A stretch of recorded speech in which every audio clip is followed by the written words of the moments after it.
Danny McBride is one determined man. After a forestry accident, he's now back at work and he's aiming for a place in the New Zealand Paralympic rowing team.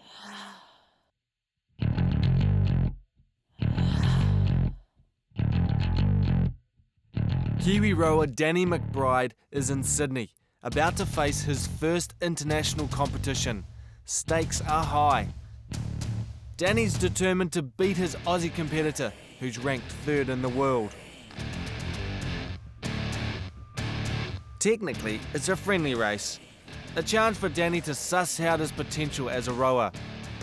On a deeper level, it's stage one of his campaign to become a Paralympic rowing champion. Yeah, I've always been determined. I'm pretty focused, and it's really something that I want to do. And then knowing that I can compete against top quality competition has made it very realistic, I think. Home is a lifestyle block in Tiro, in the heart of the Waikato.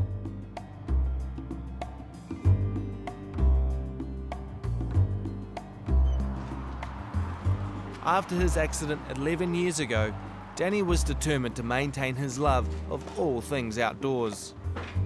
You won't often find him at home.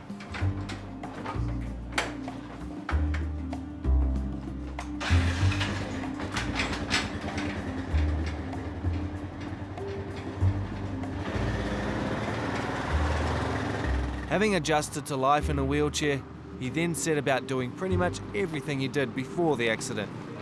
That includes being as connected to his kids as possible. Got it 1 hectare, which is 2.5 acres. Just got 2 paddocks, the large one around this side and the smaller one around the other side. And just run a couple of beefies, got a couple of yearlings on at the moment.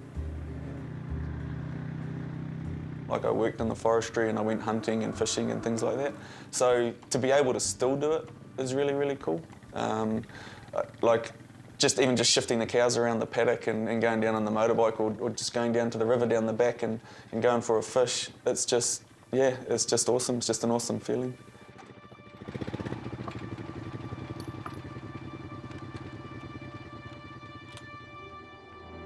Danny worked in the pine forest industry, felling trees. In a moment of unbelievably bad luck, Danny was struck by a rotten tree as it fell in the forest. Back in January the 27th, 99, I had to go falling, like I was foreman for 2 crews. And I had to go falling for about half a day just to get some timber on the ground. We actually had a machine coming in the next day. I just about finished my first tank of gas, so I'd probably cut down about 10 to 12 trees. Looked at my saw and thought, I've got enough for one more, and started to walk probably about 5 or 6 metres over to that tree, and I got about halfway there, and then a rotten tree behind the ones where I'd been falling fell through the standing trees and knocked me to the ground. And as I was being doubled, I got doubled over and fell to the ground, and I could hear my back breaking up and that then. And then I sort of fell to my knees and fell forward a little bit more and ended up lying on the ground, and I heard it break some more, like just that sound, that crunching sound. I wasn't even sure that I was going to live, like you don't know because you've never experienced anything like that before, so went through a whole range of emotions. But pretty soon I decided that that wasn't going to keep me down. For the past 4 years, he's been getting up at first light and driving to Lake Karapiro for rowing training. Jump in the car and head off to Rowing New Zealand. Usually get there around 10 to 6, open the shed, get me boat out.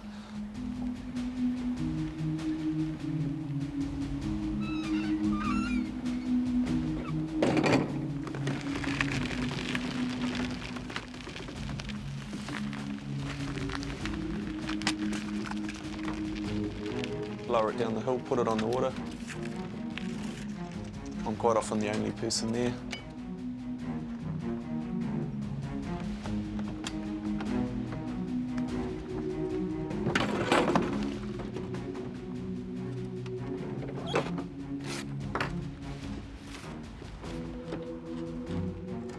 Jump in and start heading up the lake.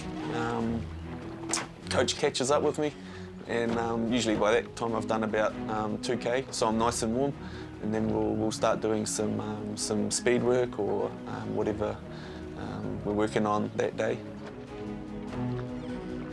With no direct competition here in New Zealand, he's needed to be self-motivated. Okay, some big breath in, bring it up.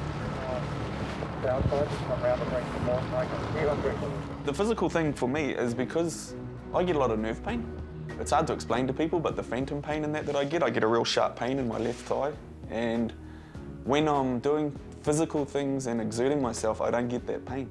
And I think that's partly why I do it. And the other part is enjoyment. I just like pushing myself, I always have.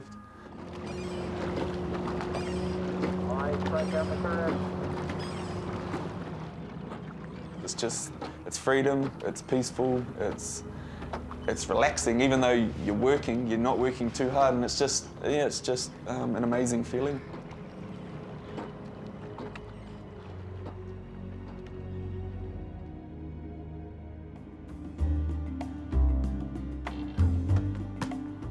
Back home, Danny's kids are up and ready for school.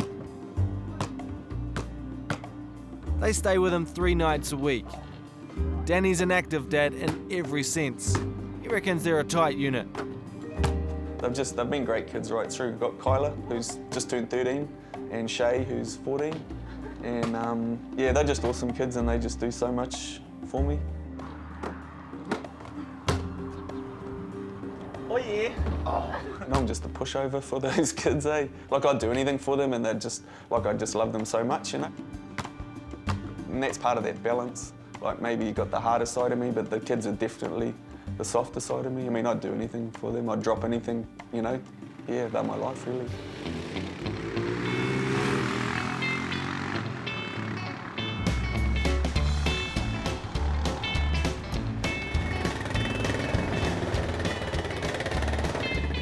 The ultimate good, keen bloke, he's also a hunter. It's a sport he got into in his early days working in the forest. While it's not the easiest sport to do, getting through the forest in a wheelchair, he was adamant he wanted to keep it up.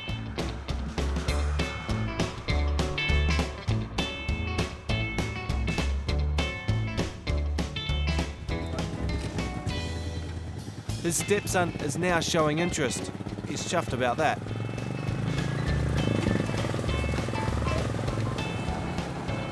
Mates tell stories of Danny's hunting expeditions, of Danny dragging himself off the bike, crawling into the bush to hunt an animal, and dragging himself and the beast back to the bike again.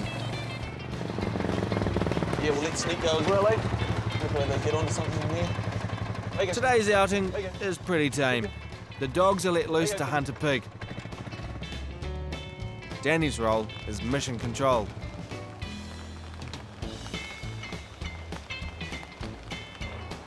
See any marks up there? Oh, hard to tell really. A lot of reading in here though, eh? Older stuff or? Oh, yeah, all sorts really, eh? Oh, sweet. Nothing for the dinner table tonight.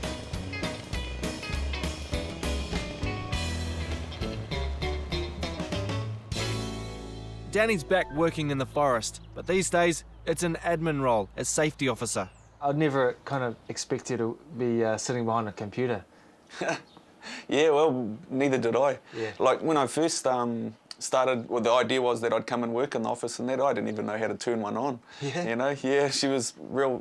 It was from scratch. You know, like a lot of it's in front of the computer and writing stuff up. But I also do get out a lot to visit the crews and that, and that's awesome. Well, the crew we're going to visit today, they were 9,000 hours accident-free before my accident, and then we've been 11.5 years since. So, you know, we've had one hiccup. It was quite a serious hiccup, but that was a freak accident. My main role is health and safety. That's making sure that the systems and everything are in place and being used to keep the guys safe at work. I keep an eye on production figures, making sure the crews are doing what they're meant to be doing. His workmates were gutted that his accident ever happened. They now have a deep respect for safety regulations. Danny's pleased to report there have been no accidents in this forest in the 11 years since that rotten tree smashed his spine. Safety codes dictate that Danny can't get out of the car, but he loves the fact that he's out there in the forest. Any near hits or anything? We haven't had any for ages. No, we had one this morning, just a bit of a slip and nicked his boot. Oh, yeah? Yeah, it was Yeah. ants. Yeah. So walking and trimming at the same time sort of slipped, kicked the... Bit of bark or a bit of thing on the ground. Yeah. You know? Yeah. But walking with the chainsaw going, eh? Yeah. Yeah. Oh, yeah. So have you had a yak to him about it? Yeah. Had a yarn? Yeah. He knows? Yeah. Yeah. He knows how lucky he was? Yeah. Yeah. Give him a bit of a fright? Yeah. Yeah. Oh, sweet as. We'll write up that near hit report and then I'll take it back into the office and send it off to Hancock's. I've got a really good quality of life and everything now, and the things that I've managed to do since then, and you know, like I've travelled and I've just done so much. It's just, you know, I sometimes think back and think, would I have done those same things if I wasn't in a chair? You know, and it takes something like an accident like that to realise how close I was to not being here. And I'm just making the most of every moment and loving it. Back to that race in Sydney. It's the springboard for Danny's future ambitions. He's ready to prove that he's got real potential as a Paralympic athlete.